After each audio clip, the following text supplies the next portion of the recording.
Le thème s'intitule « La paternité spirituelle ». Dis à ton voisin « La paternité spirituelle ».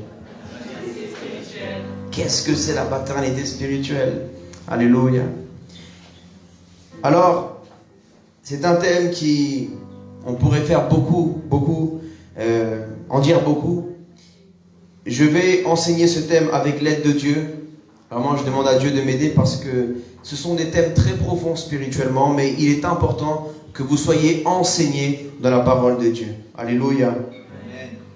Alors, là, je vais vous encourager à prendre vos Bibles, si vous avez de quoi noter, même avec un stylo ou sur votre smartphone. Je vous encourage à noter les passages bibliques que je vais communiquer, et même si vous voulez prendre note du message. Il existe 4 types de paternité et notre vie sera influencée en bien ou en mal par rapport à qui aura été notre père et notre mère. Amen. Tu peux noter la première paternité qui existe dans la vie d'un être humain et la plus importante est celle de Dieu, notre Créateur. Amen. La paternité avec un grand P, celle de Dieu, notre Père, avec un grand P. Éphésiens chapitre 1, verset 5, version Louis II 21. Il nous a prédestinés à être ses enfants adoptifs par Jésus-Christ. C'est ce qu'il a voulu dans sa bienveillance. Amen. Il nous a prédestinés à être quoi? Ses enfants. Donc Dieu a des enfants. Dieu est un père. Il est plus qu'un créateur, qu'un juge, il est un père. Alléluia. Et il nous a adoptés. Lorsqu'on adopte quelqu'un, c'est parce qu'il n'est pas notre enfant à la base. Mais il nous adopte. Et là, il nous adopte par son Fils Jésus-Christ qui, lui, reconnaît la paternité de Dieu et qui, lui, est un vrai Fils de Dieu par l'obéissance. Alléluia. Parce qu'à la base, en Adam et Ève, nous étions des fils et des filles de Dieu. Mais nous avons perdu cette paternité à cause de la désobéissance. Nous nous sommes détachés, déliés de cette paternité et le diable en a profité pour nous adopter pour un peu de temps. La Bible dit que le diable est le père du mensonge. Lorsque nous marchions pendant des années dans le péché, dans le mensonge, dans toutes les choses mauvaises, nous manifestions par nos œuvres et par nos paroles que nous étions des enfants du diable. Mais lorsque nous nous sommes repentis de nos péchés, nous avons manifesté par nos œuvres et par nos paroles que désormais nous sommes enfants de Dieu par notre Seigneur Jésus-Christ. Amen. Allons dans Galates, la lettre aux Galates, chapitre 3, verset 26. Vous êtes tous fils de Dieu. Là, il parle à des chrétiens. Vous êtes tous fils de Dieu par la foi en Jésus-Christ. En effet, vous tous qui avez été baptisés en Christ, vous vous êtes revêtus de Christ. Il n'y a plus ni juif, ni non-juif. Il n'y a plus ni esclave, ni libre. Il n'y a plus ni homme, ni femme. Amen.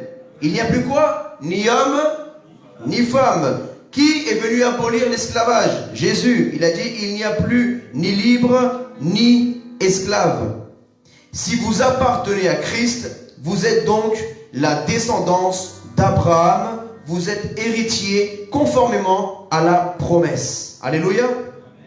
Donc, là, nous voyons que Dieu fit une alliance avec les êtres humains. Alors que nous étions séparés de Dieu, Dieu aurait pu nous laisser comme ça, séparés de lui. Mais il est amour, il est tellement amour. Il nous aime tellement que même l'amour d'un père et d'une mère ne pourrait même pas comprendre l'amour de Dieu. Parce que l'amour d'un père et d'une mère, au bout d'un moment, elle est fatiguée. Combien de fois on n'a pas entendu des mamans dire « J'en peux plus de mon fils, c'est bon.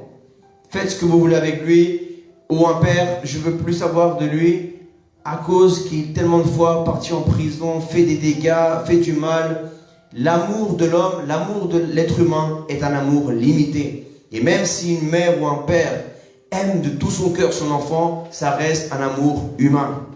Mais l'amour de Dieu est un amour divin, un amour illimité, que même lorsque nous persévérons dans un péché, il continue, tant que nous avons le souffle, il continue de nous encourager, il nous dit, ma fille, mon fils, repens-toi, car je veux te sauver et te donner mon héritage. Amen. Ça, c'est la première paternité la plus importante. La deuxième paternité, c'est la paternité de votre père biologique. Alléluia. Nous sommes dans une société, et aujourd'hui dans le monde, à partir même du péché, la mort est entrée. Lorsque la mort est entrée par la désobéissance de l'homme, elle est entrée dans les familles, elle est entrée dans les finances, elle est entrée dans la santé, dans le corps, elle est entrée dans les relations. Donc la mort a atteint également beaucoup, elle a atteint toute la société. Et de plus en plus, les familles sont fragilisées. Pourquoi les pays sont fragilisés? Parce qu'un pays est composé de plusieurs familles. Et chaque famille est composée d'un père, d'une mère et des enfants. Et de plus en plus, il y a de la fragilité dans les familles. Et de plus en plus, ce monde, lorsque encore plus on n'a pas l'amour de Dieu, l'amour du vrai Père en nous, on ne sait pas être un bon Père. Lorsqu'on n'a pas en nous-mêmes l'amour du véritable Père, qui nous enseigne à être des bons pères et des bonnes mères pour nos enfants. Alors, il y a beaucoup d'enfants qui grandissent sans papa. Il y a beaucoup d'enfants qui grandissent sans maman. Et ça fait des enfants qui n'ont pas d'exemple à suivre. Ça fait des enfants qui n'ont pas d'identité paternelle et maternelle. Et ça fait des enfants qui, comme ils n'ont pas d'exemple, alors ils suivent les exemples des grands du quartier, des femmes qui passent, peut-être des chanteuses, des actrices, et ils suivent cet exemple-là. Et comment suivre l'exemple d'un père lorsque notre père a été alcoolique, lorsqu'il a été un drogué, lorsqu'il était un homme qui battait sa femme, lorsqu'il a été peut-être un homme qui donnait sa vie à tellement de choses et qui n'a pas été présent? On ne veut pas ressembler à ce père. Et en tant que fille, lorsqu'on a eu une mère peut-être qui s'est donnée à plusieurs hommes, lorsqu'on a été une mère peut-être qui a abandonné, qui n'a pas été là quand tu en avais besoin, qui a permis que certains abusent de toi lorsque elle aurait pu te protéger. Comment voudrais-tu être comme cette maman? Nous n'avons pas été des bons pères et des bonnes mères qui donnons envie à nos enfants de nous ressembler. Mais bien heureusement que nous avons Dieu notre Père, en qui nous pouvons vraiment être sûrs de suivre le meilleur exemple. Et il nous donne l'exemple parfait. Alléluia. Et voilà l'importance d'un père spirituel, et je le parlerai tout à l'heure, c'est que le rôle d'un père spirituel est de ressembler le plus à Christ. Parce que la Bible dit que celui qui a vu le Christ a vu le Père. Et le Père vit dans le Fils, et le Fils vit dans le Père. Ce sont des révélations très puissantes. Et le rôle d'un père dans la foi, c'est d'être un exemple pour son fils spirituel ou sa fille spirituelle. Mais là, nous parlons de la deuxième paternité, celle d'un père biologique. Bibliquement, elle est dans Genèse, chapitre 4, verset 1. Adam eut des relations conjugales avec sa femme Ève. Elle tomba enceinte et mit au monde Caïn. Elle dit, j'ai donné vie à un homme avec l'aide de l'Éternel. Adam fut le premier père biologique de l'histoire. Ève, la première mère, et Caïn, le premier fils naturel. Nous avons vu qu'à cause du péché, de la désobéissance, à cause du péché, de la désobéissance de Adam, la mort est entrée dans le monde. Et lorsque la mort, est entrée dans le monde, elle est entrée en l'homme. Et l'homme, en donnant la vie, a donné une vie adultérée avec de la mort. Voilà pourquoi un esprit de mort est venu dans la vie de Caïn, qui a fini par tuer son frère Abel. Je ne sais pas, dans tout ce que vous fondez dans votre vie, faites en sorte que vous persévérez dans la sainteté. Amen. La sainteté corporelle, comme je l'ai prêché la dernière fois, la sainteté des pensées, la sainteté des yeux, la sainteté de la bouche, des oreilles, la sainteté du toucher, la sainteté financière, toutes, il marche. La sainteté, est-ce que celui-là il résonne un peu trop? Excusez-moi. Alléluia. Alléluia, alléluia. Merci. Donc, je crois que c'est bon. Alléluia.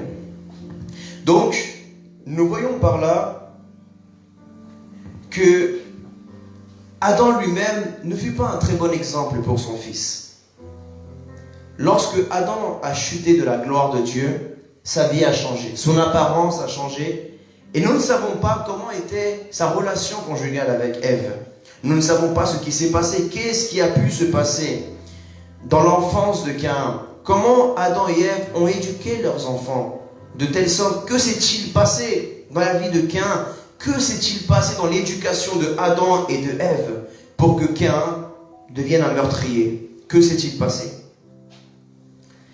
La faute était de Caïn, mais Adam et Ève avaient quand même une part de responsabilité. Car s'ils auraient suivi le commandement de Dieu, cela ne serait sûrement pas arrivé dans la vie de Caïn. Il n'aurait pas tué son frère Abel.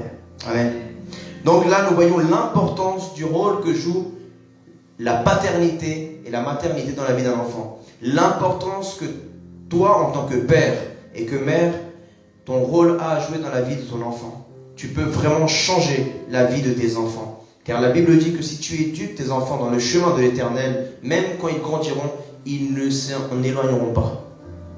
Alléluia. La troisième paternité est la paternité d'un père adoptif ou celle d'un beau-père. Bibliquement, elle existe. Allons ensemble dans Matthieu, chapitre 1, verset 16. La paternité adoptive n'est pas à la base le plan parfait de Dieu. Dieu l'a permis, elle a existé à cause de la désobéissance. Mais si il y aurait eu l'obéissance dès le début, cette paternité n'aurait pas existé. Mais Dieu, la Bible dit, tout concourt au bien de ceux qui aiment Dieu. Dieu finit toujours par manifester sa gloire. Et même dans la vie de Jésus, Jésus ayant eu un beau-père. Et oui, Jésus a eu un beau-père, un père adoptif, Joseph. Matthieu chapitre 1, verset 16. Jacob eut pour fils Joseph, l'époux de Marie, de laquelle est né Jésus. Excusez-moi. Oui, c'est bon. Qu'on appelle le Christ. Le Christ, ça veut dire le Messie en grec.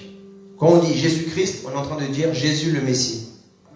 Il y a donc en tout 14 générations depuis Abraham jusqu'à David. Et 14 générations depuis David jusqu'à la déportation à Babylone. Et 14 générations depuis la déportation à Babylone jusqu'au Christ, jusqu'à Jésus. Voici de quelle manière arriva la naissance de Jésus-Christ, Marie, sa mère. Donc, la mère de Jésus a eu une influence sur son fils Jésus-Christ. Marie, sa mère, était fiancée à Joseph. Or, avant qu'ils aient habité ensemble, elle se trouva enceinte par l'action du Saint-Esprit de Dieu. Amen. L'exemple de Joseph et de notre Seigneur Jésus-Christ est très intéressant.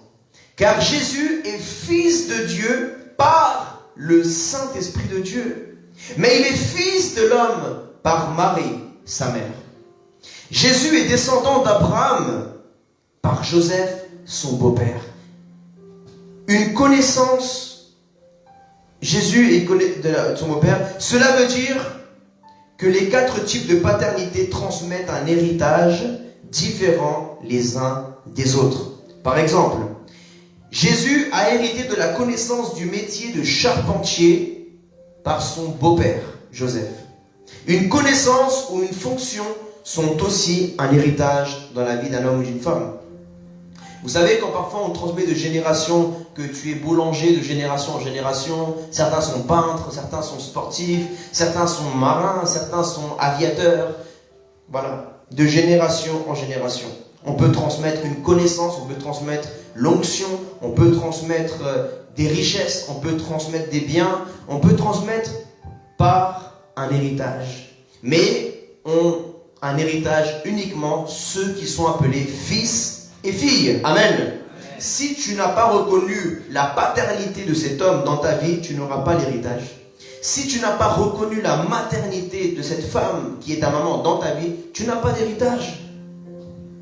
Et c'est très intéressant cette paternité adoptive de beau-père. Elle est très intéressante parce que vous allez voir que Jésus est descendant d'Abraham, non pas par Marie sa mère, mais par Joseph son beau-père. Ça veut dire que c'est très intéressant. Il n'est pas descendant d'Abraham, en tout cas par le lien parenté de père, par la descendance généalogique de père. Il n'est pas descendant physiquement, biologiquement, par le sang humain. Jésus ne pouvait pas être descendant d'Abraham et d'Adam par le sang, sinon son sang aurait été souillé et contaminé par le péché. Mais le sang de Jésus était pur. Donc, comme je vous l'ai déjà enseigné, il était le second Adam. Il était le second Adam. Car le premier Adam, en désobéissant, avait fait du diable son père. Mais le deuxième Adam, qui est Jésus, par son obéissance spirituelle, a fait de Dieu notre Père. Amen. Donc, l'héritage que nous avons par Adam, c'est le péché, la mort éternelle. Et l'héritage que nous avons de Dieu par Jésus-Christ, c'est la vie éternelle qui est le royaume des cieux, la sainteté. Amen. Donc nous voyons que même un beau-père peut changer le destin de son beau-fils ou de sa belle-fille. Une belle-mère peut changer le destin, en bien ou en mal, de son beau-fils ou sa belle-fille. Si Jésus n'aurait pas été le beau-fils de Joseph, il n'aurait sûrement pas appris le métier de charpentier. Mais ce métier-là lui était nécessaire. Parce qu'à travers ce métier, il allait apprendre même des choses qui allaient lui servir dans son ministère. Le métier de charpentier, je n'ai pas été charpentier, mais j'imagine que c'est à l'époque, c'est plus avec les grosses machines aujourd'hui. Aujourd'hui, on fait des chaises en quelques heures. À l'époque, ça prenait plusieurs jours pour fabriquer une table, une chaise. Ça prenait un métier de beaucoup de patience, un métier de précision, un métier où il fallait prévoir, je ne sais pas, tellement de choses. Il fallait être ingénieux. Et Joseph a transmis tout cela. Donc, nous voyons par là que même si quelqu'un n'est pas ton fils naturel, tu peux quand même transmettre une éducation, une bonne éducation à quelqu'un que tu adoptes comme ton fils ou ta fille. Et la quatrième paternité, c'est le thème de ce message, c'est la paternité spirituelle ou la paternité, le père dans la foi. Amen. Nous la remarquons dans la Bible, dès l'Ancien Testament, la paternité dans la foi existe dans l'Ancien Testament et dans le Nouveau Testament. Ce n'est pas que, comme nous sommes plus sous la loi, ça n'existe plus, non. Elle existe d'autant plus, parce que dans les temps anciens, ils n'avaient pas la révélation de Dieu, Yahvé, en tant que Père. Ils le connaissaient en tant qu'ami, et en tant que Seigneur, Adonai, mais ils ne le connaissaient pas comme Dieu notre Père avec un grand P. Cette révélation a été donnée par Jésus-Christ, car nul ne connaissait le Père en tant que Père, si ce n'est le Fils de Dieu, Jésus-Christ. Dans la deuxième lettre des Rois, dans l'Ancien Testament, chapitre 2, verset 11. 2 Rois, chapitre 2, verset 11, il est écrit: alors qu'ils continuaient à marcher tout en parlant, là c'est l'histoire de Élie et d'Élisée, un char et des chevaux de feu les séparèrent l'un de l'autre. Et Élie monta au ciel dans un tourbillon. Élisée regardait tout en criant quoi? Mon père, char et cavalerie d'Israël. Puis il ne le vit plus. Il prit alors ses habits et les déchira en deux. Il ramassa aussi le manteau qu'Élie avait laissé tomber et repartit. Il s'arrêta sur la rive du Jourdain. Verset 14.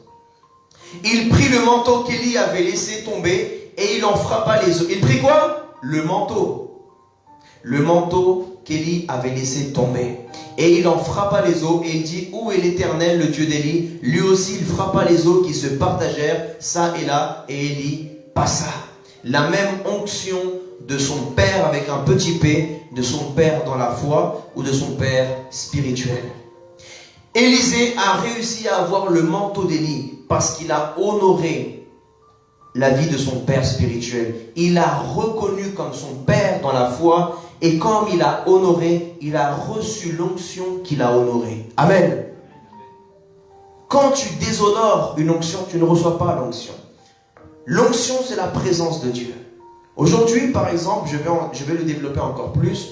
Pourquoi les juifs et les musulmans, la religion qui représente la religion, n'ont pas reçu l'onction du Saint-Esprit? Parce qu'ils ont déshonoré la paternité de Dieu. Comme ils ne reconnaissent pas la paternité de Dieu, ils ne peuvent pas recevoir l'héritage de l'onction de Dieu dans leur vie. Et c'est l'onction du Saint-Esprit qui nous sauve et qui nous consacre pour la vie éternelle. Alléluia. Le manteau dont il parle, il y a deux types de manteaux. Il y a le manteau du ministère, le manteau de l'onction, mais dans le monde spirituel, il y a le manteau du Christ. C'est le manteau de la justification lorsque nous sommes revêtus du Christ.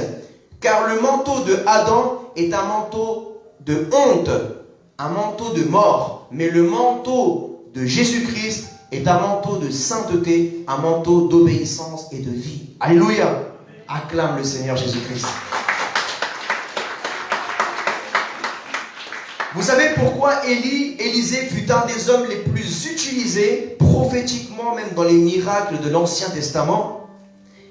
Parce qu'il a été un des hommes, même, je crois que l'homme, qui a reconnu, qui a su discerner, il a eu une des révélations de la paternité spirituelle. Vous savez, Josué a été aussi un fils spirituel de Moïse. Mais la différence, c'est que Josué ne considérait pas Moïse comme père, mais uniquement comme maître. C'est très important ce que je vais vous dire. Dans tes paroles, tout ce que tu diras de tes paroles et tu le crois dans ton cœur sera fait. C'est vrai? Amen. Si tu dis père, tu es en train de déclarer une parole dans le monde spirituel. Quand tu dis fils, fille, tu es en train de déclarer une parole dans le monde spirituel. Jésus a dit, vous n'êtes plus mes serviteurs, vous êtes mes amis. Amen. Et en vérité, j'aimerais aller plus loin. Nous ne sommes plus des serviteurs de Dieu. Nous sommes ses fils et ses filles. Bien sûr que nous sommes serviteurs dans le sens où nous le servons, mais un père, un fils, c'est dans la logique de la nature humaine, un fils doit servir son père. Mais il n'est pas un serviteur. Il y a les serviteurs, mais il y a les fils et les filles. Alléluia. La différence entre quelqu'un qui se considère serviteur de Dieu, comme le juif et le musulman qui représentent la religion, c'est que le serviteur n'a pas l'héritage, mais le fils et la fille ont l'héritage. Jésus l'avait dit, il a enseigné cela. Il a enseigné. Et d'ailleurs, Abraham n'avait pas d'enfant. Avant même d'avoir Ismaël et d'avoir Isaac, il n'avait que des serviteurs. Et il vivait frustré parce qu'il avait beaucoup de richesses. Et il disait, à qui vais-je donner mon héritage? Je n'ai que des serviteurs. Et un jour, il parlait avec Dieu et il disait, Seigneur, Adonai, à qui vais-je donner mon héritage? Je n'ai qu'un serviteur en qui il avait mis toute sa confiance, qu'il formait. Il le considérait comme son fils, mais il n'était pas son fils. Il était son serviteur. Et Dieu lui a dit, ce n'est pas lui ton héritier. Ton héritier sortira de toi. Au moment où tu commenceras un jour à engendrer spirituellement des fils et des filles dans la foi, des disciples. Amen. Qui sortiront de toi, qui sortiront de ton ministère, qui sortiront de tes enseignements que Dieu t'aura donné, qui sortira de ton onction. Alléluia. Cette paternité spirituelle n'existe pas que dans l'Ancien Testament. Elle existe aussi dans le Nouveau Testament. Allons à la parole de Dieu, dans la première lettre à Timothée, chapitre 1, verset 2. L'apôtre Paul, un des hommes, un des juifs les plus érudits de l'histoire, pharisien, né de mère juive. Il était un homme qui avait été enseigné par Gamaliel, un grand maître de la loi de l'époque. Il connaissait très bien la parole de Dieu. Il était maître de la loi. Et sa révélation de la loi n'avait posé aucun problème pour appeler Timothée mon enfant véritable dans la foi. Alors que lui-même avait la connaissance que Jésus avait dit, tu n'appelleras personne père. Cette parole est très forte. L'apôtre Paul connaissait l'évangile. L'apôtre Paul savait que Dieu est le Père avec un grand P et que nous sommes ses enfants. Alors s'il aurait été pas possible d'appeler quelqu'un mon enfant et de prendre le rôle d'un père dans la vie d'un disciple, alors de la même façon on n'aurait pu ni appeler un pasteur ou quelqu'un qu'on nous reconnaît comme son autorité spirituelle, on n'aurait pas pu l'appeler père dans la foi, et non plus un serviteur de Dieu, une servante de Dieu n'aurait pu dire ma fille dans la foi, n'aurait pas pu oser dire cela. Mais si l'apôtre Paul a osé dire cela, c'est que par la révélation qu'il avait, c'était permis. Parce que nul n'a vu le Fils, sinon nul n'a vu. Le Fils est l'image visible du Père invisible. Amen. Donc l'autorité du Père est manifestée par son Fils Jésus-Christ. Voilà pourquoi il a dit, celui qui m'a vu a vu le Père. Pourtant le Fils n'est pas le Père. Le Fils n'est pas le Père. Il a dit, le Père est plus grand que moi. Mais il a dit aussi, le Père et moi nous sommes un. Le Fils vit dans le Père et le Père vit dans le Fils. Parce que c'est un mystère spirituel. Lorsque l'Esprit de Dieu vit en toi, l'esprit de paternité et de maternité vient en toi. Et quand tu feras des disciples, ce n'est pas pareil l'amour que tu portes à une brebis, quand tu dis tu es ma brebis, que quand tu dis tu es ma fille, tu es mon fils. Est-ce que tu donnerais ta vie pareil pour une brebis que pour ta fille ou ton fils? Si tu vois un mouton, tu serais prêt à sacrifier ta vie pour un mouton, une brebis, plutôt que de sacrifier ta vie pour un de tes fils ou une de tes filles? Sois sincère. Arrête de faire genre. Tu vois un mouton qui se noie. Tu vois ta fille qui se noie. Tu vas dire que tu sauteras sauver le mouton plutôt que ta fille ou ton fils? Sois sincère. Tu sauteras sauver ta fille ou ton fils. Ça, c'est un niveau de lait. C'est le lait. Mais après, il faut la viande. Quand tu viens de te convertir, tu vois les brebis, le berger. Mais quand tu pousses plus loin, tu vois les fils, les filles, et le père et la mère. C'est comme quelqu'un qui vient, quand tu évangélises un musulman, quand tu présentes l'évangile à un musulman, tu ne peux pas lui dire directement, Jésus est fils. Ça, c'est de la viande pour lui. Ça, c'est un kebab pour lui. C'est trop. Il faut lui donner du lait. Il faut lui expliquer, Jésus, Issa, al-Messie, c'est le Messie. Le Messie, ça veut dire en hébreu, Amashia, l'élu, le oint de Dieu. Il est le deuxième Adam et tu lui expliques un peu comme ça. Et après, quand il aura un peu plus compris, tu lui dis, tu sais, dans la Bible, il dit que Jésus est le Fils. Mais attends avant de dire Starfullah ou quoi que ce soit. Attends, attache ta ceinture, tranquillement, écoute-moi. Dieu a réservé le ciel, qui est son héritage. Et tu expliques la paternité de Dieu comme un héritage. Vous savez, tout ce qui est dans la Bible parle de père, mère, famille, frères et sœurs, naissance. Regardez, quand quelqu'un se repent, on appelle ça comment? Une nouvelle naissance. Mais quand tu as une nouvelle naissance, c'est que tu as été enfanté, n'est-ce pas? On parle d'enfantement. Donc tu es une fille, tu es un fils. Donc quand ton pasteur t'enseigne spirituellement, ton autorité spirituelle, il est en train, tu as déjà été enfanté divinement par Jésus, mais spirituellement, dans la foi, tu es en train d'être enfanté par l'autorité spirituelle qui est dans ta vie. De la même façon que l'apôtre Paul a enfanté spirituellement dans la foi Timothée. Il a dit à Timothée, mon enfant véritable dans la foi, que la grâce, la compassion et la paix te soient données de la part de Dieu notre Père. Alors que là, il parle que Timothée, tu es mon enfant, en gros, je suis ton père dans la foi, mais reçois la paix de la part de Dieu notre Père. Amen. Pourquoi Jésus est le roi des rois? Parce qu'il est il est le roi suprême, mais nous sommes des rois et des reines. Alléluia. Amen. Tu es un roi en Jésus, parce que tu appartiens à un royaume. Et tu es une reine en Jésus, parce que tu appartiens à un royaume. Donc Jésus-Christ est le roi des rois. Dieu, même Jésus, est le Père des pères, avec un petit p, et des mères. Mais ce sont des révélations. Voilà pourquoi il est important que tu puisses dire, comme les disciples de Jésus, ouvre ma compréhension, ouvre mon intelligence. Est-ce que vous savez que le message que je suis en train de vous enseigner, je l'ai combattu pendant des dizaines d'années, pendant beaucoup d'années, parce que ça fait 10 ans que je suis converti, mais je l'ai combattu pendant beaucoup d'années. Ça, ce n'est pas une simple connaissance, c'est un mystère, c'est une révélation. Et ça, si Jésus serait là, il aurait dit, ça, ce n'est pas un homme qui te l'a révélé, c'est le Père. Quand Jésus était assis au milieu de tous, écoutez bien, il y avait ses disciples, ils avaient tous droit au même enseignement, n'est-ce pas? Et il leur a posé une question, juste pour tester leur niveau de révélation. Il a dit, les mecs, que disent les gens que je suis? Qui suis-je? Alors les disciples, ils ont dit, il ne faut pas qu'on fasse une gaffe là, hein? Il faut qu'on réponde bien. Alors il a dit, ils disent que tu es un prophète.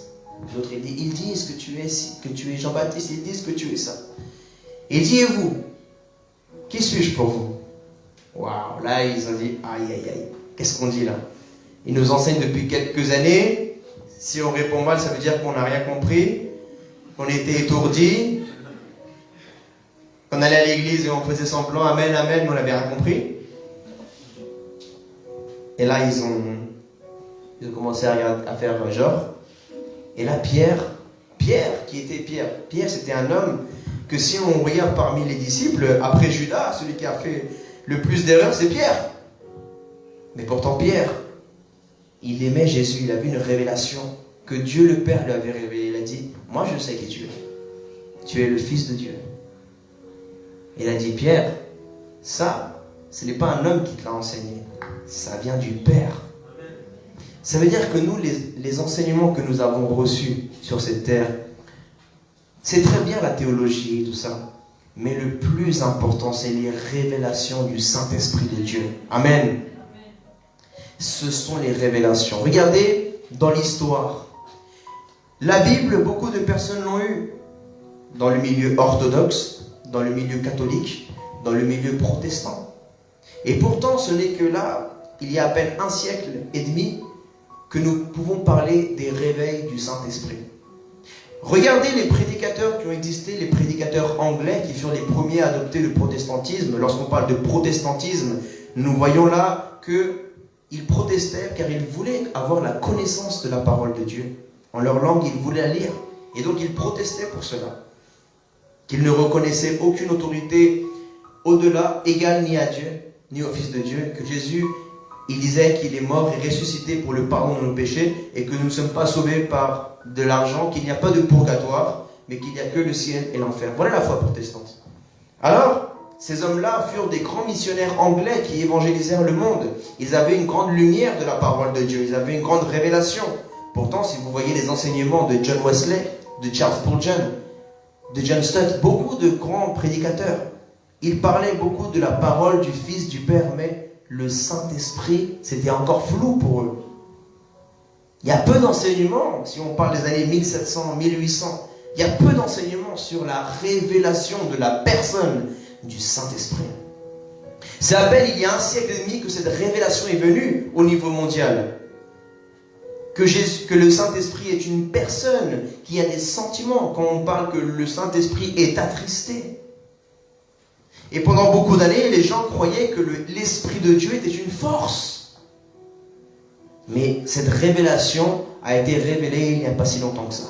Donc nous voyons que deux personnes peuvent venir à l'église, lire la même Bible, mais ne pas avoir la même révélation car ils n'ont pas la même intimité avec Dieu. À toi de voir si tu veux continuer à te voir comme une simple servante, comme un simple serviteur de Dieu, ou que tu veux commencer à recevoir la paternité de Dieu et te voir comme une fille de Dieu et un fils de Dieu. À toi de voir. Mais n'oublie jamais qu'un serviteur n'a pas d'héritage. Un serviteur a un salaire, mais un fils a un héritage. Amen. L'autorité spirituelle, l'autorité d'un père spirituel dans la vie d'un fils ou d'une fille. Dans 2 Rois, chapitre 2, verset 3. Les membres de la communauté de prophètes de Bethel sortirent de la ville vers Élisée et lui dirent: sais-tu que c'est aujourd'hui que l'Éternel va enlever ton Seigneur au-dessus de ta tête? Il répondit: moi aussi je le sais, taisez-vous. Il y a, lorsque vous lisez la Bible, l'Ancien Testament, nous voyons déjà qu'il y avait plus de respect envers les parents. Je suis le seul à le constater? Vous aussi vous le constatez. Déjà nous voyons que Élie n'est pas le père d'Élisée biologique. Il avait déjà son père. Mais Élie est devenu le père dans la foi spirituelle d'Élisée par l'enseignement de la connaissance de Dieu.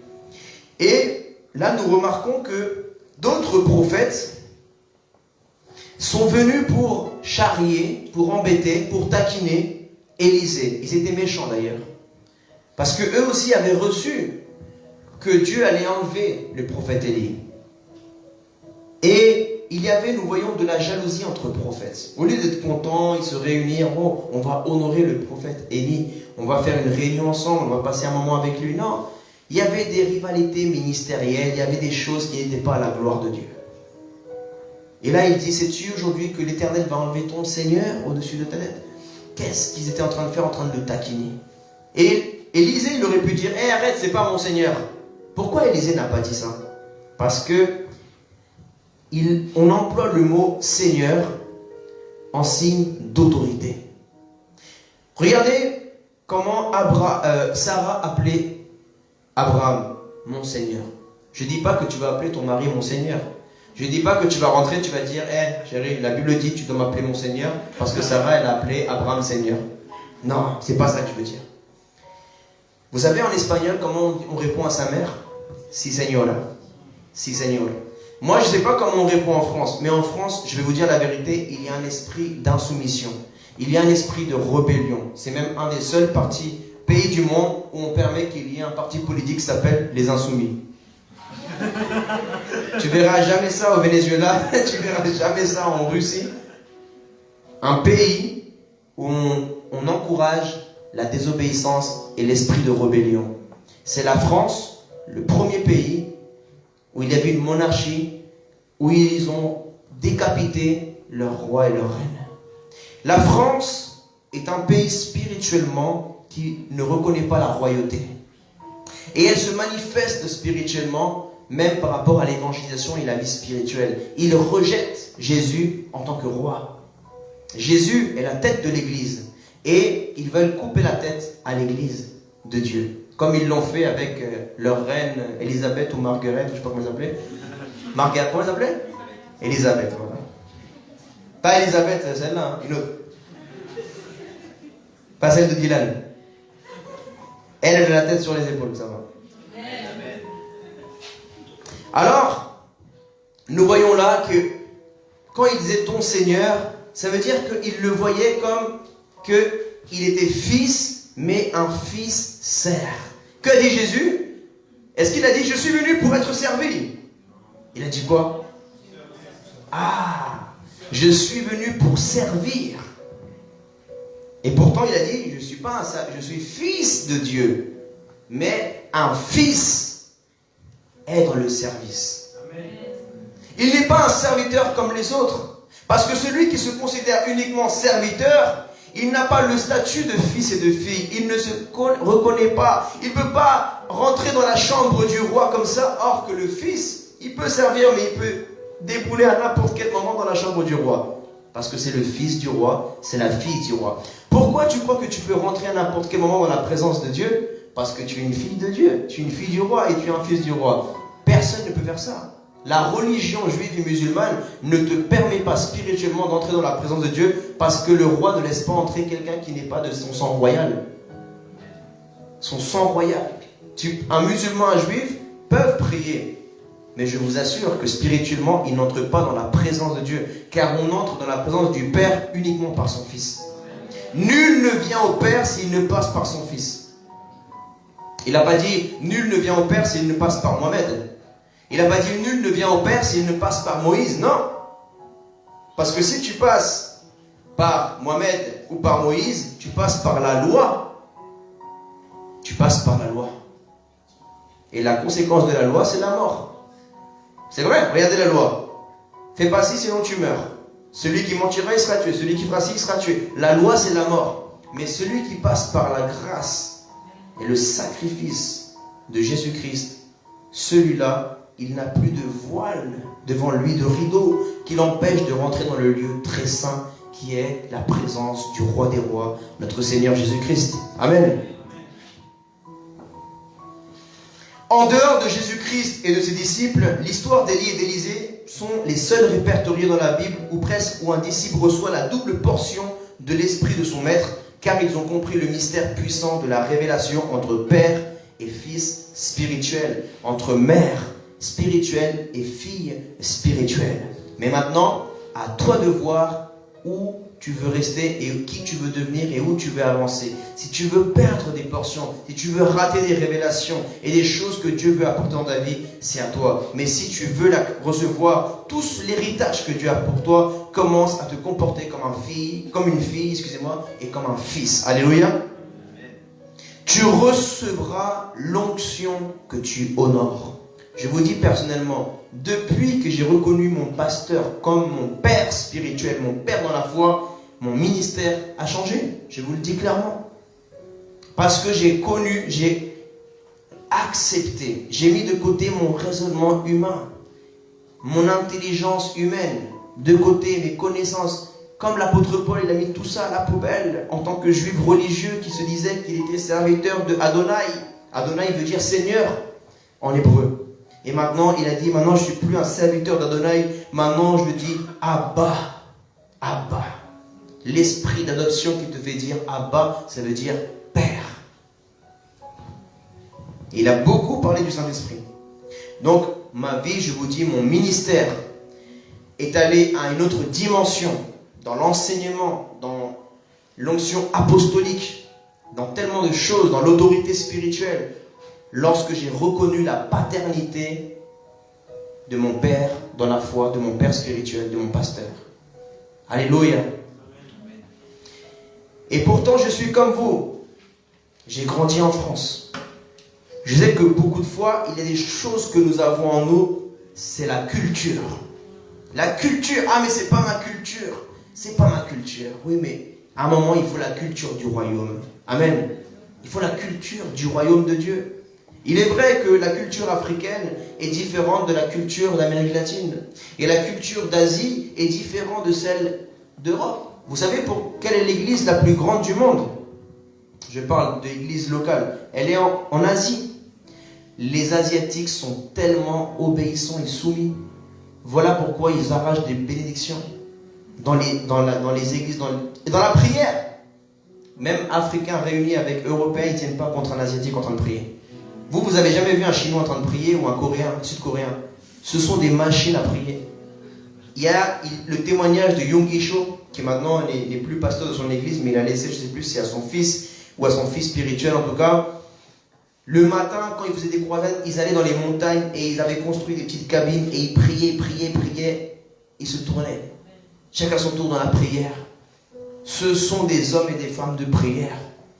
Et il est vrai que en France, on n'a pas cette culture de dire à quelqu'un « Hé papa, hé maman ». Tu vois, nous qui sommes nés en France, on n'a pas cette culture-là. Parce qu'en France, il y a un esprit de déshonneur. Regarde comment la France appelle son président. « Hé Macron !»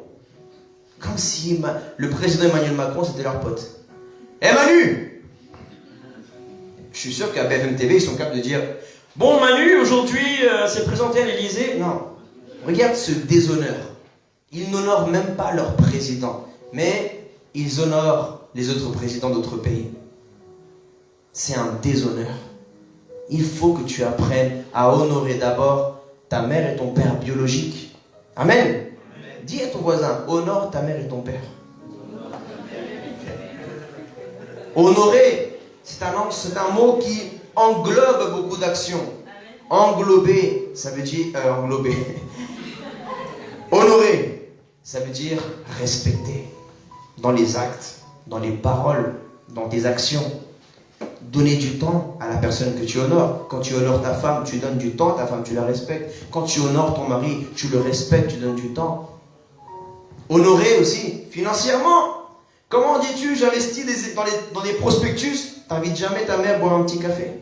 T'as jamais d'argent. Par contre, pour inviter des filles dans le monde, t'avais l'argent. Hein. Par contre, pour offrir des cadeaux à ton petit copain, là, t'avais l'argent. Mais là, pour donner à ton père biologique, l'inviter au restaurant, ou à ta mère, qui eux t'ont payé des études, ou ils ont été là, peut-être tu le fais pas, tu te dis non. Elle t'a porté pendant 9 mois. Et toi, comment tu la remercies? En lui claquant la porte sur le visage. En fugant de chez toi, peut-être, en lui parlant mal. Est-ce que c'est ça être un chrétien? Est-ce que c'est ça être digne d'un enfant de Dieu? Avant d'honorer les gens de ton église, honore d'abord ton père et ta mère. Même si tu dis, ah non, mais c'est des incirconcis, c'est des... Non. Même si c'est des gens qui ne sont pas en Dieu, c'est des... Non. Honore ton père et ta mère. Peu importe, ça peut être même Ben Laden, ça peut être les plus méchants. Honore ton père et ta mère. Il n'a pas dit, la Bible ne dit pas, si ta mère elle est gentille, honore-la. Si ton père il est gentil, honore-le. Non. La Bible dit, honore ton père et ta mère. Même si ta mère c'est Cruella, honore-la. Même si ton père c'est je sais pas qui, honore-le. Honore. Parce que c'est Dieu qui a voulu que tu aies ce père et cette maman. Donc en honorant ton père et ta mère, tu honores Dieu, ton Père éternel, ton Créateur. Amen. Parce que si tu déshonores la création de Dieu, tu déshonores le Créateur.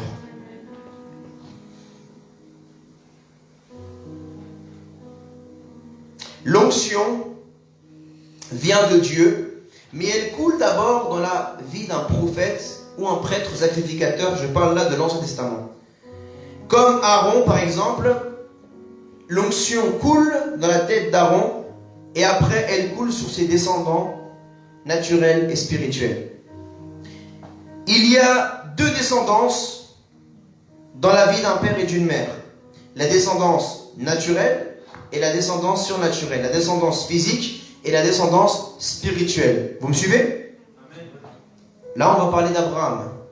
On va parler de la descendance naturelle du sable, de la terre. Et après, on va parler de la descendance spirituelle des étoiles du ciel. Alléluia. Mais maintenant, j'ai une question pour vous.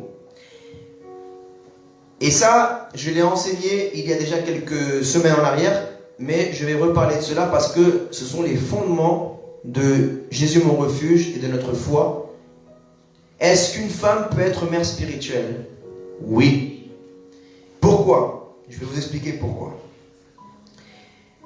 Car si une femme, écoutez bien, hein, si une femme peut enfanter physiquement par ses forces humaines, combien à plus forte raison une femme peut enfanter spirituellement par la force du Saint-Esprit de Dieu qui est en elle. Amen. Si toi qui es femme, tu es une maman, tu peux enfanter naturellement avec tes forces à toi. Comment tu vas ne pas pouvoir être une mère dans la foi, une mère spirituelle et enfanter, non pas par tes forces, tu n'es pas mère par tes forces spirituellement. Tu es mère par la force du Saint-Esprit de Dieu qui est en toi. Car l'autorité du Christ, le revêtement d'autorité est le même pour un homme, pour une femme. Lorsque tu as reçu le revêtement d'autorité du Christ, la femme aussi a reçu le même baptême du Saint-Esprit que toi, homme, la femme l'a reçu aussi. Vous avez le même revêtement spirituel. Car la Bible dit qu'en Jésus, il n'y a plus ni grec ni juif. Il n'y a plus ni libre ni esclave. Il n'y a plus ni homme ni femme. Toi, tu es en train de perdre ton temps sur des débats de la lettre. Mais la lettre tue. Mais l'esprit vivifie. Une mère vivifie. Un père vivifie. Si tu es un religieux, la religion t'empêche d'enfanter, la religion te rend stérile. Ta religiosité est en train de bloquer ton ministère. Ta religiosité est en train de t'empêcher de rentrer dans ta paternité spirituelle, dans ta maternité spirituelle. Voilà pourquoi tu ne vois pas de disciple. Et quand tu vois une disciple, elle part de chez toi parce qu'elle n'a pas l'esprit de fille, il n'a pas l'esprit de fils. Il part. Alléluia. Genèse. Le naturel est plus petit que le surnaturel. Une mère et un père ont plus d'enfants spirituels que naturels. Tu peux trouver une maman avec 10 enfants, c'est déjà énorme. 5 enfants, de nos jours, c'est beaucoup. Mais aujourd'hui, une mère spirituelle peut avoir 100, 1000 filles spirituelles. Et un père spirituel peut avoir même 1000. Il y a des ministères dans le monde qui ont des milliers, même des milliers de fils et de filles spirituels. C'est la promesse des étoiles du ciel. Et les 5 enfants, les 10 enfants que tu as naturels, c'est la promesse du sable de la terre. Genèse chapitre 13 verset 16. Dieu dit à Abraham, je rendrai ta descendance pareille à la poussière de la terre, pardonnez-moi, de sorte que si quelqu'un peut compter la poussière de la terre, ta descendance aussi sera comptée. Ça, c'est les Juifs. Mais dans Genèse chapitre 22 verset 17, il est écrit, je te bénirai et je multiplierai ta descendance. Elle sera aussi nombreuse que les étoiles du ciel.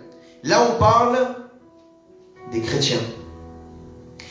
Pareil au sable qui est au bord de la mer. Là, on parle des Juifs. De plus, ta descendance possédera les villes de ses ennemis. Toutes les nations de la terre seront bénies en ta descendance parce que tu m'as obéi. Tu deviendras une vraie fille et un vrai fils lorsque tu obéiras Dieu, ton Père éternel. Amen. Et un vrai disciple, dans la loi juive, un vrai disciple obéit son rabbi. Quand les gens appelaient rabbi, même dans les chansons africaines, on entendait rabbi, mais tu n'as jamais voulu le dire, mais tu ne savais pas ce que ça voulait dire. Tu chantais rabbi, qu'est-ce que ça veut dire rabbi? Ça veut dire quoi rabbi? Rabbi, ça veut dire maître. Un vrai disciple obéit, sert son maître. Un vrai fils, une vraie fille sert et obéit son père spirituel, sa mère spirituelle. Amen. Amen. Mon épouse et moi, nous honorons nos parents spirituels. Nous les respectons, nous les aimons. Et voilà pourquoi, en honorant cette onction, nous aussi nous recevons une double portion d'autorité ministérielle, une double onction dans notre vie. Alléluia. Ton âge physique n'a rien à voir avec ta maturité spirituelle. Dans la vie naturelle, il est impossible d'avoir un fils plus vieux que toi. Vous avez déjà vu ça? Peut-être un fils peut te dépasser en taille, mais pas en âge. Mais dans le monde spirituel, il est possible que toi, tu aies un âge peut-être naturel inférieur, mais que tu sois plus mature que d'autres personnes, ou même que tu aies reçu la paternité dans la vie d'autres personnes qui soient plus âgées que toi naturellement. Alléluia. Au début, Abraham n'est pas assez mature dans la foi. Au chapitre 13, il lui promet que la poussière de la terre.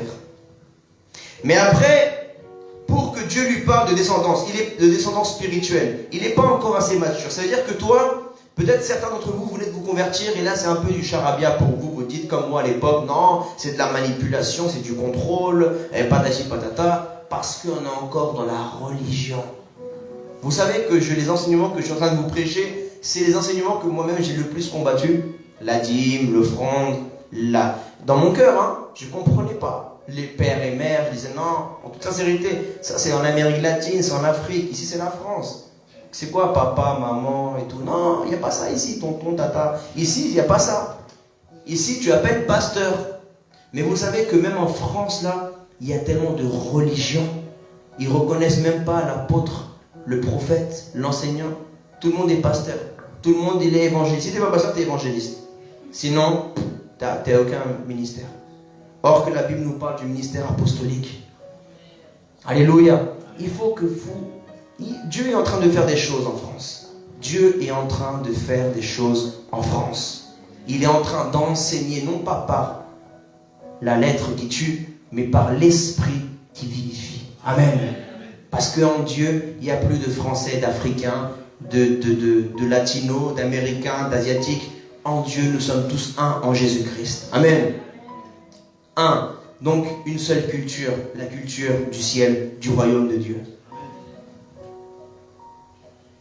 Au chapitre 13, il n'est pas assez mature spirituellement. Mais au chapitre 22, Abraham a vécu beaucoup de choses spirituellement et il est prêt à comprendre et recevoir sa descendance spirituelle. Au début, tu ne comprendras pas. Peut-être qu'il y aura des combats dans tes pensées, t'inquiète. Au début, c'est normal. Au début, tu vas vivre ça comme je l'ai vécu. Mais au bout de quelques temps, au bout de quelques années peut-être, tout dépend de l'énergie que tu mettras pour étudier cela. Étudie-le toi-même. Investis-toi. Moi-même, j'ai étudié ce que je vous dis là. C'est le Saint-Esprit qui me l'a révélé moi-même par la parole de Dieu. Et je vous le transmets. Et les mêmes questions que je me suis posées, je suis en train de les enseigner aujourd'hui. Ah, mais c'est du contrôle. Ah, mais c'est la manipulation. Non, je vais t'expliquer pourquoi. Tant que tu es, je parle maintenant là naturellement, tant que tu es chez ton père et chez ta mère, tu dois te soumettre à leur autorité. C'est vrai ou pas? Elle te l'a pas déjà dit ta mère? Tant que tu es sous mon toit. Ça c'est universel ça. International. Là il n'y a plus Afrique, Amérique latine. Là c'est international.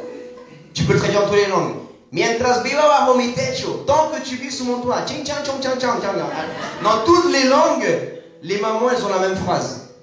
Tant que tu vis sous mon toit, tu fais ce que je te dis. Amen. Et le toit c'est quoi? C'est la maison, c'est la couverture. Parce que l'homme ou la femme quittera son père et sa mère et quitte leur couverture spirituelle, leur protection. La femme quitte la protection de son père pour aller maintenant dans la protection de son mari. Amen. Quand tu quittes ta maison, ton appartement de ta mère et ton père, c'est parce que tu deviens indépendante et indépendant. C'est vrai? Sauf que aujourd'hui, la société de nos jours a